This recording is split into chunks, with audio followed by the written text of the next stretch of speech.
एक बेहद खास मेहमान महाराष्ट्र से हमारे साथ जुड़ रहे हैं। नाना पटोले जो कि महाराष्ट्र कांग्रेस के चीफ हैं, वो हमारे साथ लाइव जुड़ चुके हैं। सीधे आपका रुख करते हुए साथ सबसे ज्यादा महत्वपूर्ण सवाल इस वक्त ये खड़ा हो रहा है, जिस तरह की परिस्थिति इस समय बनी हुई है, 42 विधायकों का समर्थन खो चुके हैं उद्धव ठाकरे। जिस तरह का आंकड़ा और जो तस्वीरें निकलकर गुवाहाटी से सामने आई हैं, ऐसे में क्या आपको लगता है कि उनको तुरंत इस्तीफा दे देना चाहिए? नाना पटोले जी। नहीं, मेरा उल्टा है। मैं ये क्योंकि ये षड्यंत्र के पीछे बीजेपी पूरी तरह है। ईडी का डर बताकर राज्य की सरकार को अस्थिर कर रही, यह स्पष्ट हो चुका है। गुजरात हो या गुवाहाटी हो, क्या क्या हो रहा है सब देश देख रहा है। और गुवाहाटी में तो बाढ़ की परिस्थितियां हैं, वहां लोग तकलीफ में हैं, लेकिन वहां के मुख्यमंत्री ये बंडखोर शिवसेना के विधायकों को संभालने में लगे हुए हैं। और मैं आपको एक बता रहा हूं कि अगर ये इतने सारे विधायक वहां जमा होने के बाद भी जो आंकड़े आपके मीडिया के माध्यम से हम देख रहे हैं, तो मेरा सवाल बीजेपी को ही है कि बिल में घुसकर क्यों है, अभी तक बिल के बाहर क्यों नहीं आया। उनको तो सत्ता जल्दी कब मिलती सत्ता, उसके सपने वो दिन में भी देखते थे, पर इतना बड़ा बदल हो गया कि आज बीजेपी दावा क्यों नहीं करेगी। आपको लग रहा है कि बीजेपी के नेता बिल में तुरंत नोटिस इशू करके एक स्पेशल सेशन भी बुला सकते हैं। आप कह रहे हैं क्यों बीजेपी आज भी चुप है, ये सवाल मेरा है। मतलब बीजेपी की चुप्पी को लेकर कांग्रेस पार्टी सवाल खड़े कर रही है और आपको लग रहा है बीजेपी की ही इस पूरे के पूरे खेल के पीछे है। लेकिन अब मेरा अगला सवाल संजय राउत वहां पर शिवसेना की ओर से कहते हुए नजर आ रहे हैं कि महाविकास अघाड़ी गठबंधन हम छोड़ देंगे, लेकिन मुंबई में आकर विधायक ये बात कहें तो वो तो छोड़ने को तैयार बैठे हैं, उनकी जुबान से ऐसा लग रहा है।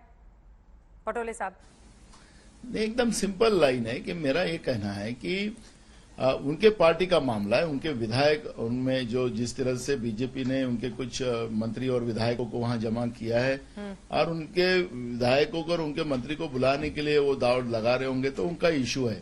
और आपको पता होगा कि जब अंधेरी की सरकार महाराष्ट्र में गिरी थी, अंधेरे की सरकार तो आपको सबको पता ही है, और जब गिरी थी तो तब उद्धव जी और शरद पवार जी हमारे नेता सोनिया जी से मिले और एक कॉमन मिनिमम प्रोग्राम बनाकर उस समय नेता सोनिया जी ने भूमिका रखी थी कि हम बीजेपी को सत्ता से रोकने के लिए निर्णय ले रहे हैं। हमें बहुत सत्ता की लालसा थी नहीं, ये सब्जेक्ट ही नहीं था।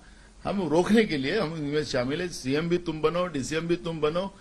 भूमिका हमारी नेता सोनिया जी ने उस समय भी कही थी। हम महाविकास आघाड़ी के साथ है और हमें मैंडेट यहाँ अपोजिशन का दिया गया है।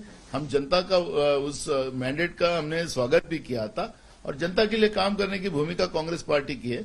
हम अपोजिशन में भी रहेंगे तो भी लोगों के लिए काम करेंगे। अब सबसे आखिरी में आपने मेन बात कह दी कि अगर अपोजिशन में भी हम रहेंगे तो जनता की ही बात करेंगे, तो अपोजिशन में रहने की तैयारी क्या कांग्रेस पार्टी ने अब शुरू कर दी है इसी के साथ? और क्या आज की रात महाविकास अघाड़ी गठबंधन के लिए कयामत की रात रहने वाली है? नाना पटोले जी।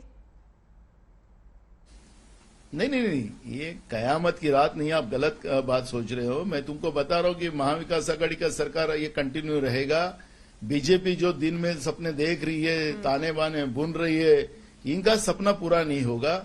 महाविकास आघाड़ी का सरकार ये कंटिन्यू 5 साल चलेगा महाराष्ट्र में। ये जो दिखाया जा रहा है, जो मीडिया के माध्यम से दिखाया जा रहा है, वो ये सच नहीं, असलियत अलग है। मीडिया के माध्यम से कुछ नहीं दिखाया जा रहा है, गुवाहाटी से जो तस्वीरें सामने आ रही हैं वही दिखाया जा रहा है। आगे बढ़ते हुए शिंदे की चूंकि खुद की अपनी महत्वाकांक्षा है, ये हालांकि बिल्कुल अलहदा सवाल है, लेकिन फिर भी आपसे पूछना जरूरी है। अगर इस तरह की परिस्थिति बनती है, जिस तरह मनाने की कोशिश की जा रही है लगातार एकनाथ शिंदे को कि उनको मुख्यमंत्री बना दिया जाए, तो फिर कांग्रेस पार्टी क्या सपोर्ट करने के लिए तैयार रहेगी एकनाथ शिंदे को? नाना पटोले जी। देखो, हमारा मूल इश्यू है, हम महाविकास आघाड़ी की सरकार में है, सेना के मुखिया उद्धव ठाकरे जी है और उद्धव ठाकरे जी कोई डिसीजन लेते हैं उनके इसमें कि भैया मैं नहीं रहूंगा, हमारे पार्टी का ये रहेगा, तो हमारे पार्टी हाईकमांड डिसीजन लेगी ना। उसमें इतनी जल्दी किसी को लेने की जरूरत नहीं है, तो बिल्कुल डिसीजन लेंगे हम लोग। हमें हमारी भूमिका स्पष्ट है कि अगर महाविकास आघाड़ी की सरकार बनती है और उद्धव ठाकरे जी जो कोई निर्णय लेते हैं तो कांग्रेस उनके साथ है। उद्धव ठाकरे जी की ओर से एक और निर्णय लिया गया, वो ये कि उन्होंने मुख्यमंत्री आवास वर्षा छोड़ दिया और वो मातोश्री में जाकर शिफ्ट हो गए।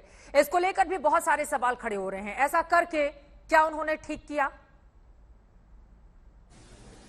देखो, हमें उनके व्यक्तिगत मानसिकता को हमें कोई तराशने की जरूरत नहीं है और उनके बारे में बोलने का कोई अधिकार भी हमें नहीं है। उनके पार्टी को आगे बढ़ाने के लिए, उनके पार्टी को बड़ा करने का अधिकार उनका है।